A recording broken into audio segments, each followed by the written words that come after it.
오늘 경기를 보면서 가장 놀라운 것 중 하나가, 그래도 우리가 미넨 경기를 보면서는 막 피 튀겼고 엄청나게 진짜 재밌었고 막 양팀이 진짜 누가 이길지 모르겠다는 느낌이 날 정도로 무서웠는데, 오늘의 레알 마드리드는 전반전 기준으로는 거의 그냥 고등학교 3학년 애들이랑 뛰는 느낌을 내버렸어요. 아틀레티코 마드리드 상대로도 그랬었는데 오늘 레알 마드리드 상대로도 솔직히 그냥 격차를 보여줬습니다, PSG가. 그래서 말도 안 되게 PSG가 좋은 경기력을 보이면서 이번 대회에서도 결승전까지 진출을 했고요.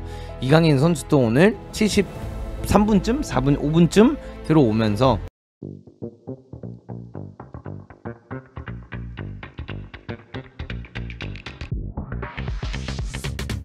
파리 생제르맹 결승전 출발. 명장 엔리케. 레알 마드리드 4대0. 근데 진짜 3대0까지 그냥 진짜 가지고 놀았고 전반전까지 그냥 가지고 놀았던 경기였다, 이렇게 표현하는 게 맞는 것 같습니다. 그리고 나서 이제 교체를 하면서 레알에게도 조금씩 기회가 오긴 했는데 여전히 타이트한 수비를 보여주면서 PSG가 승리를 가져갔습니다. 오늘 경기는 냉정하게 말씀드리면 레알 마드리드의 중앙 수비수 2명이 경기를 내준 경기다라고 표현을 하고 있습니다. 초반에는 레알도 무언가 한 적은 없지만 레알 마드리드의 뭔가 공격력이 보였고, 그 다음에 어쨌든 이 경기가 미넨전 경기처럼 피 튀기는 경기가 될 것 같다라는 느낌이 딱 처음에 들었어. 근데 그 느낌이 들자마자 사실상 아센시오가 굉장히 큰 실수를 합니다. 그러면서 그 공을 준비되었던 덴벨레가 주워 먹었고, 덴벨레가 제끼고 나가서 독터까지 제꼈는데 피케를 찍을 수 있는 상황에서 조금 더 플레이온을 했고, 그거를 파비안 루이스가 뛰어들어오면서 주워 먹으면서 1대0을 만들었고요. 그 다음에는 리디거가 티에리 앵리 패스를 하면서 리디거가 짝짝이 축구를 괜히 신고 나와가지고 잘못 터치를 하는 바람에 덴벨레의 압박을 통해서 또다시 덴벨레가 득점을 가져갔고, 그 다음에 파비앙이 또다시 멀티골을 넣었고, 근데 그 멀티골을 넣는 과정을 보면 레알 마드리드의 압박이 오늘 너무 안 좋았어요. 압박을 나오는데 이게 진짜 4-3-3인지 4-4-2인지 모르겠는 압박을 오늘 가져왔어요. 결국 음바페랑 비니시우스 주니어가 둘이 투톱으로 서 있는 느낌이 나. 근데 가르시아가 공격수란 말이야 원래. 근데 오늘은 가르시아를 오른쪽 윙으로 돌립니다. 그러니까 이게 지금 레알 마드리드가 풀어야 되는 숙제예요. 비니시우스 주니어라는 왼쪽 정말 대단했던 윙어가 있었는데, 챔피언스 리그를 들어올린 2번이나 들어올린 비니시우스 주니어가 있는데 거기서 음단장을 사왔단 말이지. 그러면서 왼쪽 윙에 어떻게 보면 그 같은 역할을 해야 되는 선수가 2명이 있어버린 거야. 근데 둘 다 너무 빅플레이어야. 둘 중 하나를 떨굴 수가 없어. 그러다 보니까 음바페랑 결국 비니시우스 주니어가 투톱으로 쓰게 되고, 어린 선수인 가르시아가 공격수로 잘했는데 갑자기 오른쪽 윙에 뛰게 됩니다. 그러면서 벨링엄이 약간 수비를 할 때 왼쪽 윙어 위치에 서게 되는 거야. 그러다 보니까 계속해서 오늘 경기를 보시면은 파리 생제르맹이 빌드업을 할 때 이 하키미 자리에 하키미가 있을 때도 있고, 두에가 내려와서 있을 때도 있고, 네베스가 벌려서 받을 때도 있어요. 그러니까 그 자리에 결국 비니시우스 혹은 음바페 혹은 벨링엄 셋 중에 한 명이 압박을 나가야 되는데, 셋 중에 아무도 그 압박을 나가지 않으면서 그 자리에서 받는 선수가 공을 너무 편하게 받았고, 그 자리에서 공을 편하게 받은 걸로 통해서 굉장히 쉽게 풀어나왔던 파리라고 바라보시면 될 것 같아요. 그래서 이거는 레알 마드리드 입장에서는 솔직히 알론소가 큰 결정을 내려야 될 것 같다라는 생각을 저는 합니다. 비니시우스를 왼쪽 윙으로 뛸 거냐, 음바페를 왼쪽 윙으로 뛸 거냐, 둘 중 하나는 빼놓고 뛰어야 되지 않을까라는 생각이 들 정도로 진짜 뭔가 좀 대책이 필요한 것 같다라는 생각이 들고요. 파리 입장에서는 돌아온 덴벨레, 근데 덴벨레가 공격수에 나와서 제로톱으로 뛸 때 덴벨레의 가장 큰 무기는 드리블이었고, 원래 덴벨레의 가장 큰 무기는 흔들어 제끼는 거였는데 지금 덴벨레의 가장 큰 무기는 전방 압박입니다. 이거부터가 왜 PSG가 올해 이제 결승전까지 또 올라가면서 5관왕을 앞에 두고 있는지를 볼 수 있었던 경기였다라고 좀 표현하고 싶어요. 덴벨레가 오늘 경기에서 가장 잘한 게 전방 압박이에요. 이 첫 번째 골 장면에서도 보시면 이게 사실 큰 문제가 되지 않는 장면이었어요. 아센시오 공을 딱 잡았는데 덴벨레가 레알 수비수들 사이로 안 보이는 각도로 그 세컨볼을 따라 뛰어갔어. 그 자체가 말이 안 됐고, 두 번째 것도 원래 덴벨레라면 그냥 따라가는 척하다 포기할 만한 거를 끝까지 압박을 해서 리디거로부터 실수를 유도해냈고, 그래서 아센시오의 실수, 리디거의 실수, 이 두 개의 실수로 사실상 PSG에게 선물을 줬고 그 선물을 받은 PSG가 이 경기를 놓칠 리가 없었던 경기였다. 전 이렇게 표현을 하고 싶습니다. 그리고 나서 마지막에는 공식이죠. 덴벨레를 좀 빨리 빼줍니다. 생각보다. 왜 덴벨레를 빨리 뺐느냐. 덴벨레에게 휴식을 준 거죠. 부상에서 돌아온 지 얼마 안 됐고 이 경기에서도 어쨌든 간에 좋은 활약을 충분히 했으니 결승전에서 선발로 쓰겠다. 넌 이 정도면 됐다고 그냥 쉽게 빠르게 빼버리는 덴벨레. 근데 덴벨레가 빠지고 하무스가 들어왔는데 하무스가 공격수로서 사실 하무스가 뛸 때 그 느낌이 잘 안 나. 그러다 보니까 마율루 뭐 제로톱이라든가 이런 것도 막 시도를 했었잖아 최근에. 근데 덴벨레가 어쨌든 간에 나가고 하무스가 들어왔는데 이런 경기 꼭 3대0으로 이기고 있거나 4대0으로 이기고 있거나 막 3대1로 이기고 있거나 이렇게 큰 점수차로 이기고 있을 때 하무스는 87분 88분 이때쯤 항상 골을 넣습니다. 근데 오늘도 이강인 선수의 발로부터 시작이 돼서 2대1 패스를 주고받았고 그 다음에 이강인 선수가 거기서 길게 뛰어들어가는 하키미를 보고 굉장히 좋은 킥을 때려 넣어줍니다. 그래서 이 킥이 너무 깎아서 잘 찬 바람에 쿠르투아가 나오다 만 거야. 나오다 말다 보니까 하키미에게 너무나도 좋은 기회가 왔는데 반대편에서 뛰어들어오는 바르콜라를 보고 또다시 크로스를 올려줬고 그 올려준 크로스를 바르콜라가 넣지 못했지만 환상적인 턴으로 수비수를 벗겨내면서 하무스에게 연결을 했고 그 하무스가 공을 잡아놓고 이제 이강인이 뛰어들어오고 있었죠. 그러다 보니까 수비수가 그쪽으로 쏠렸고 하무스가 미친 터닝슛을 보여주면서 오늘 경기를 깔끔하게 4대0으로 승리를 했고요.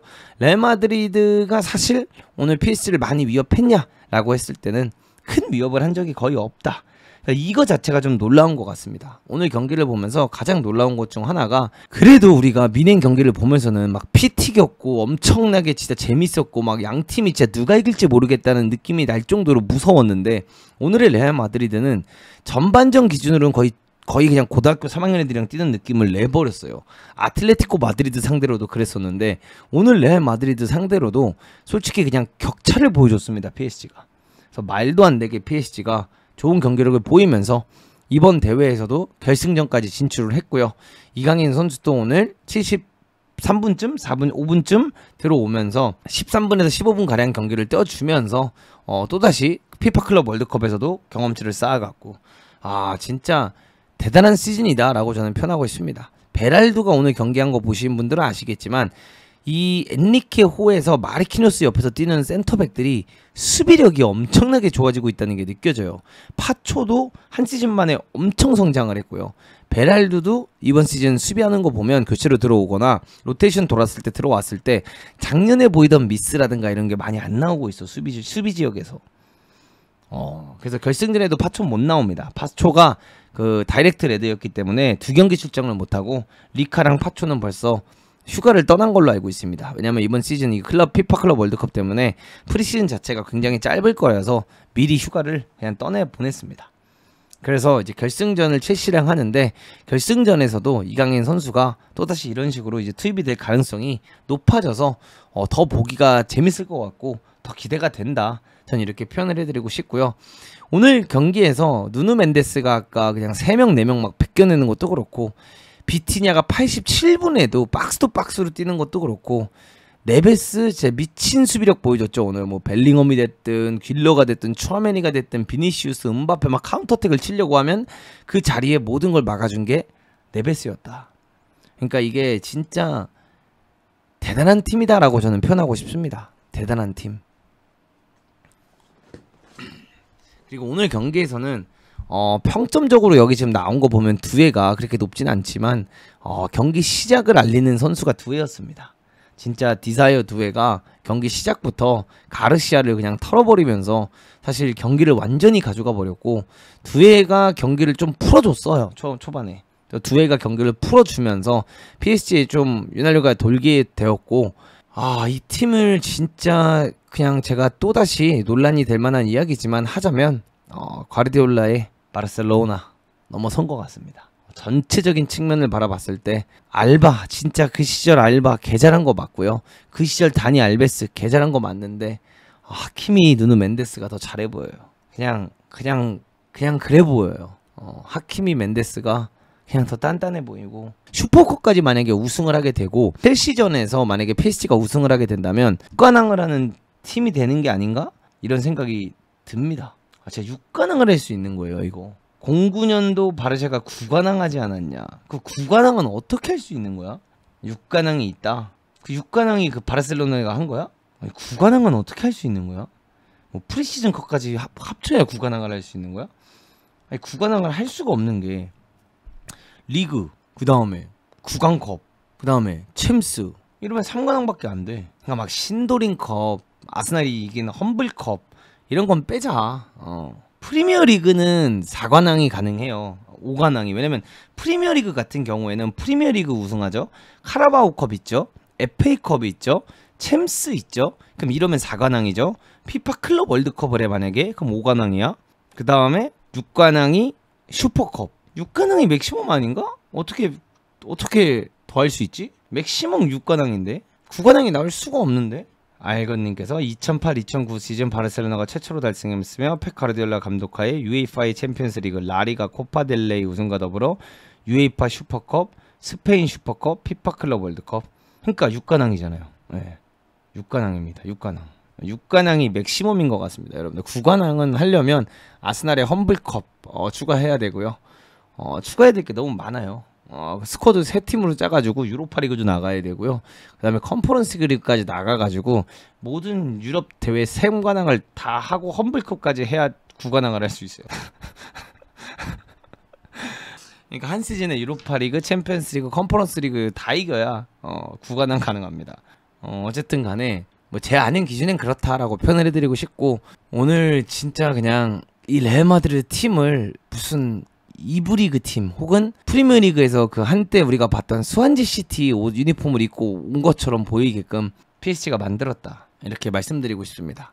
그리고 제가 과감하게 한마디 드리고 싶은 게 있는데, 이게 우리가 SNS를 보거나 막 이런 거를 보면 발릉도 순위가 올라와요. 그럼 발릉도 순위를 보면 아직도 라민 야말이 뭐 받아야 된다, 덴벨레가 받아야 된다, 이런 얘기와 함께 그 아래 이제 그 순위에 들어와 있는 게 뭐 모살라, 음바페, 비니시우스, 뭐 벨링엄, 이런 친구들이 그 리스트 안에 들어가 있고, 막 바르셀로나의 패드리, 이런 친구들이 들어와 있어요.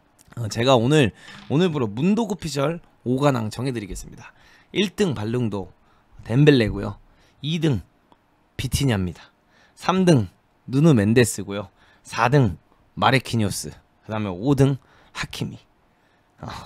혹은 4등이랑 5등이 이제 하키미가 먼저 들어가고 마르키노스가 그 다음으로 들어가도 상관없는데, 그냥 PSG 5명이 그 관왕에 들어가 있어야 됩니다. 왜냐면 첫 번째, 일단 덴벨레 오늘도 골 넣었죠. 어시스트도 했죠.